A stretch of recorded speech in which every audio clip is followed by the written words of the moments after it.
Hello friends, स्वागत है आपका मेरे चैनल फार्मावेल फार्मेसी में। आज हम स्टडी करेंगे फार्माकोग्नोसिस सेकंड का यूनिट 5 का बेसिक्स ऑफ फाइटोकेमिस्ट्री का पॉइंट सॉलिड फेज एक्सट्रैक्शन।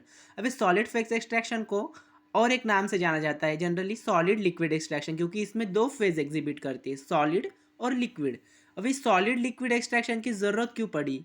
क्योंकि लिक्विड लिक्विड एक्सट्रैक्शन जब हम करते थे, जब लिक्विड लिक्विड एक्सट्रैक्शन करते थे, जब इसके बहुत सारे डिसएडवांटेजेस थे, बहुत सारे लिमिटेशन थे। इसलिए इस लिमिटेशन को ओवरकम करने के लिए हम सॉलिड फेज एक्सट्रैक्शन का यूज़ किया। लिक्विड लिक्विड एक्सट्रैक्शन में कौन कौन से हमें डिसएडवांटेजेस लिमिटेशन फेस करना पड़ते थे? जनरली हमें सॉल्वेंट जो यूज़ करते थे वो जनरली हमें इमिसिबल चाहिए था, इमिसिबल विथ वाटर, क्योंकि वो वाटर के साथ में इमल्शन ना फॉर्म करे। और हमें जो सॉल्वेंट की ज़रूरत पड़ती थी वो हमें लार्ज वॉल्यूम में ज़रूरत पड़ती थी, जो हमें लार्ज क्वांटिटी में चाहिए होता था। इसलिए सॉल्वेंट का वेस्ट भी बढ़ता था, और ये जनरली ये मेथड जनरली मैन्युअली की जाती थी।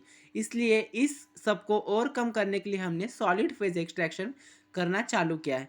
ये सॉलिड फेज एक्सट्रैक्शन अब किस पे डिपेंड है? ये जनरली क्रोमेटोग्राफिक टेक्निक पे डिपेंड है। क्रोमेटोग्राफिक टेक्निक में जनरली हम क्रोमेटोग्राफिक टेक्निक में दो फेज का इस्तेमाल करते हैं, स्टेशनरी फेज और मोबाइल फेज। स्टेशनरी फेज जो होती है, जो हम स्लाइड के ऊपर जो सिलिका की पोरिंग करते हैं, सिलिका को जो स्प्रेड करती है, वो हमारी स्टेशनरी फेज होती है। और मोबाइल फेज जो होती है वो हमें जो हमारा ड्रग है उसका हम डॉट देते हैं, वो एक मोबाइल फेज होती है। फिर वो उसके अंदर के जो फंक्शनल ग्रुप केमिकल कंस्टेंट है वो अलग अलग अलग अलग डिस्टेंस के ऊपर रन होते हैं।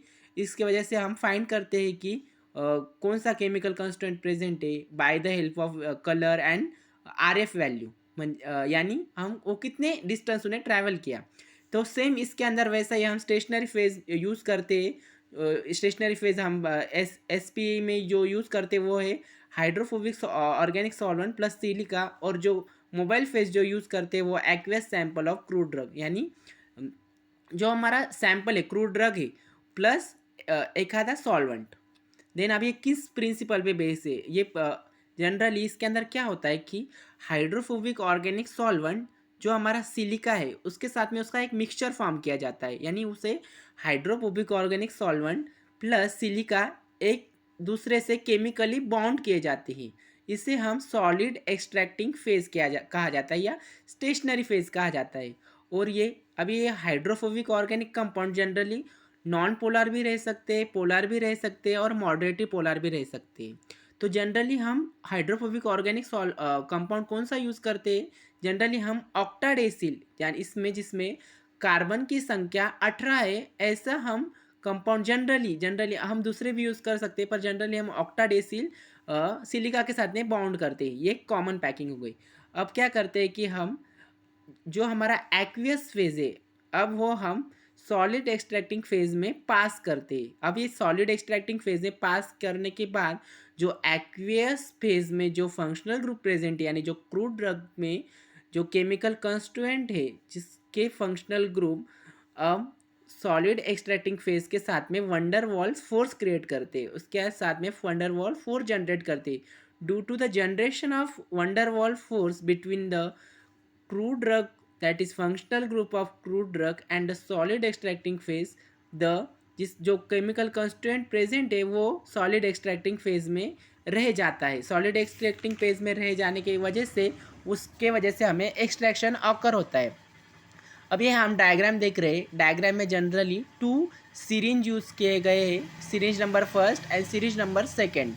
सिरिंज नंबर फर्स्ट में हमने एक्वियस फेज प्योर किए एंड सिरिंज नंबर सेकेंड में हमने सॉलिड फेज एक्सट्रैक्टेंट यानी हाइड्रोफोबिक कंपाउंड प्लस सिलिका हमने जो स्टेशनरी फेज बनाई थी इसमें पुअर की गई है। अब हम इसमें क्या करेंगे कि जो एक्वियस फेज में जो crude drug, powder crude drug यानी जो लिक्विड में प्रेजेंट है, हम वो with the help of pressure से हम इस सिरिंज 1 से सिरिंज 2 में ट्रांसफ़र करेंगे, सिरिंज 1 से सिरिंज 2 में ट्रांसफ़र करेंगे। इस वजह से ट्रांसफ़र करने के बाद अब यह हमारा ऊपर का सैंपल यहाँ आ गया है सॉलिड फेज एक्सट्रैक्टर में। अब ये क्या करेगा, इस बीच में वंडर वॉल्स फोर्स क्रिएट होगी, वंडर वॉल्स फोर्स क्रिएट होंगे। वंडर वॉल्स फोर्स क्रिएट होने की वजह से इसके अंदर का जो केमिकल कंस्टिट्यूएंट है वो केमिकल कंस्टिट्यूएंट इसके ऊपर रिमेन रह जाएगा। उसके ऊपर रिमेंस रह जाएगा और जो सैंपल है वो अपर साइड में ही रह जाएगा। अब ये क्या करेंगे with the help of methane, अब ये हम इसे काट लेंगे, निकाल लेंगे। अब इसमें से क्या होगा कि जो हमारा जो केमिकल कंस्टेंट है with the help of methanol treating हम उसे सेपरेट करेंगे। भाई सेपरेट कर किस लिए करते हैं, जनरली हम बायो फार्मास्यूटिकल एनालिसिस के लिए ये टेक्निक हम यूज़ करते हैं। केमिकल कंस्टिट्यूएंट का एनालिसिस के लिए जनरल ये मेथड यूज़ की जाती है। इस method very widely application in a bio pharmaceutical analytical laboratory. Generally हम प्रोसीजर देख लेते हैं कि हमने सब असेंबल किया, syringe first syringe two with the help of adapter हमने ज्वाइंट किया, इसमें हमने फिल किया, एक्वियस फेज फिल की, सॉलिड फेज एक्सट्रैक्टेंट फिल की। अब विद द हेल्प ऑफ हमने pressure aqueous phase solid phase extractor में ट्रांसफ़र की, वंडर वॉल्स फोर्स क्रिएट हो गए।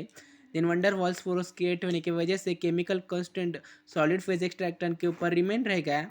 विद द हेल्प ऑफ हमने मिथेनॉल ट्रीटिंग वो हमने सेपरेट कर लिया और एनालिटिकल एनालिसिस के लिए हमने भेज दिया।